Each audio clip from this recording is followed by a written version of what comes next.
नमः छात्राः। अहम संस्कृत अध्यापिका दर्शना अस्मि। बच्चों, आज हम इस वीडियो के माध्यम से सुगम संस्कृतम कक्षा छठी के लिए पाठ संख्या 15 है, इसका एक्सप्लेनेशन मैं आपको करवाऊंगी। और अगर पहली बार जुड़े हैं तो वीडियो देखने के बाद आपको तसल्ली हो जाए तब सब्सक्राइब कर दीजिएगा, क्योंकि यहाँ पर इस चैनल पर आपके बहुत ही काम की वीडियो मिलती हैं हिंदी और संस्कृत की। तो पाठ का नाम है सुंदरता गुणेन न तु रूपेण। आप सभी को पता है बच्चों, सुंदरता गुणों में होती है न कि रूप में। ऐसे नहीं कोई रूप से सुंदर दिख रहा है वो सुंदर है, क्योंकि अगर गुण ही नहीं होंगे तो वो सुंदर हमें नहीं लगेगा। और अगर कुरूप भी है कोई कि सुंदर नहीं भी दिख रहा पर उसके अंदर गुण होंगे तो हमें वो सुंदर दिखेगा। इसलिए किसी के रूप को देखकर आप जज मत कीजिए कि ये सुंदर है।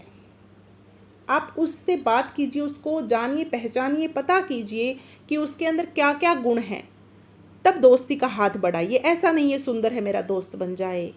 प्रभावित सुंदरता से नहीं होना।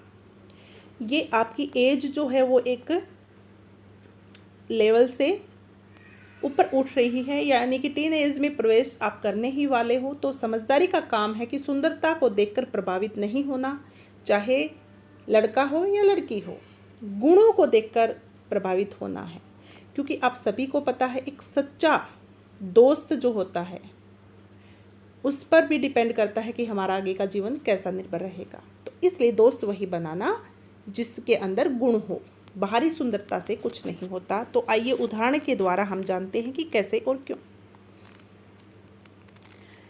एकः सुंदरः मृगः अस्ति।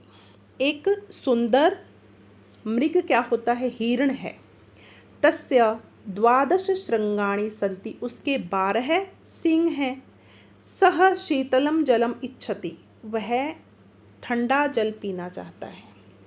अतः सरोवरम गच्छति। इसलिए सरोवर जाता है। एक सुंदर हिरण है, वह उसके 12 सिंह हैं। वह ठंडा जल पीने की इच्छा करता है, इसलिए वह सरोवर की तरफ जाता है, तालाब के पास जाता है। तो आप देख रहे होंगे चित्र में कि एक हिरण है जिसके 12 सिंह हैं और वह सरोवर की तरफ जा रहा है। जले सुंदरम प्रतिबिंबम पश्यति चिंतयति च। जल में सुंदर परछाई देखता है और सोचने लगता है, सोचता है। जल में सुंदर परछाई, और पशुओं को है ना समझ नहीं आता ये परछाई आपकी है। कई बार वो डर भी जाते हैं अपनी परछाई को देखकर। तो ऐसा ही हिरण के साथ होता है। देखिए आगे क्या।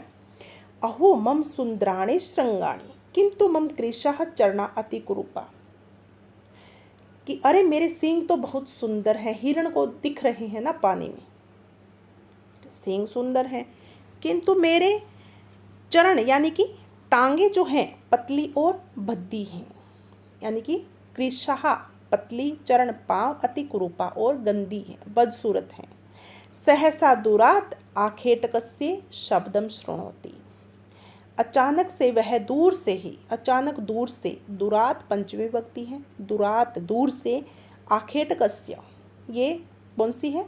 षष्ठी विभक्ति। आखेटकस्य शिकारी की, शब्दम श्रृणोति शब्द आवाज सुनाई देती है। श्रृणोति क्या है? श्रु धातु का लिट लकार है।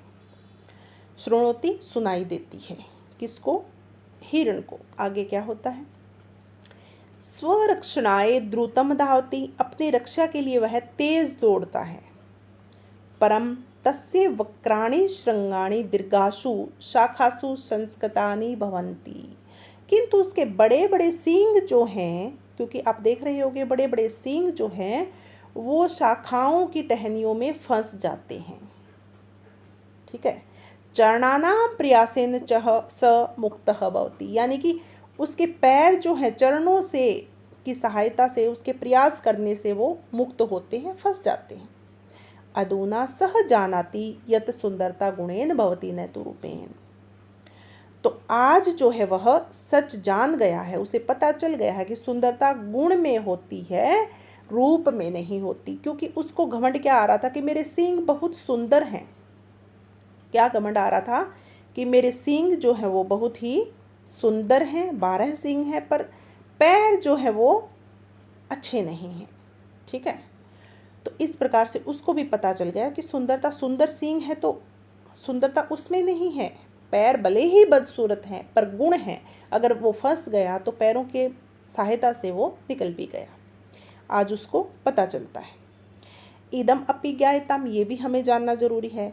नरस्याभरणम रूपम, रूपस्याभरणम गुणः, गुणस्याभरणम ज्ञानम, ज्ञानस्याभरणम क्षमा। कि बच्चों देखिए, नर का यहाँ पे प्रोज ऑर्डर में देखिए, आपको आसानी से समझ आएगा कि रूपम नरस्य आभरणम, रूपस्य आभरणम गुण, गुणस्य आभरणम ज्ञानम, ज्ञानस्य आभरणम क्षमा। कि रूप, मनुष्य का आभूषण क्या है? रूप है। और रूप का आभूषण क्या है? गुण है। गुण का आभूषण क्या है? ज्ञान है। और ज्ञान का आभूषण क्या है? क्षमा है। तो देखिए, बहुत ही अच्छा श्लोक दिया गया है कि रूप मनुष्य का आभूषण है, रूप का आभूषण गुण है, गुण का आभूषण ज्ञान है तथा ज्ञान का आभूषण क्षमा है। तो हमें, अगर हमारे अंदर ज्ञान है तो हमें क्षमा कर देना चाहिए, क्योंकि आप सभी को पता है अगर हम गलती कितनी भी क्यों ना करें, अगर भगवान के आगे समर्पण कर देते हैं तो वो भी एक समय पर, भले ही हमने कैसी भी गलती क्यों ना की हो अपनी ज़िंदगी में, क्षमा कर देता है। पर उसके बाद आगे ध्यान रखना होता है वो गलती रिपीट नहीं होनी चाहिए। तो इसीलिए ये मनुष्य का आभूषण है।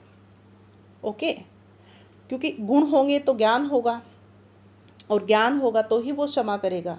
तो इसलिए ये बहुत अच्छा श्लोक यहाँ पर दिया गया है ताकि आप सब सीख सको। इसी श्लोक के साथ हमारा पाठ जो है वो भी पूर्ण होता है।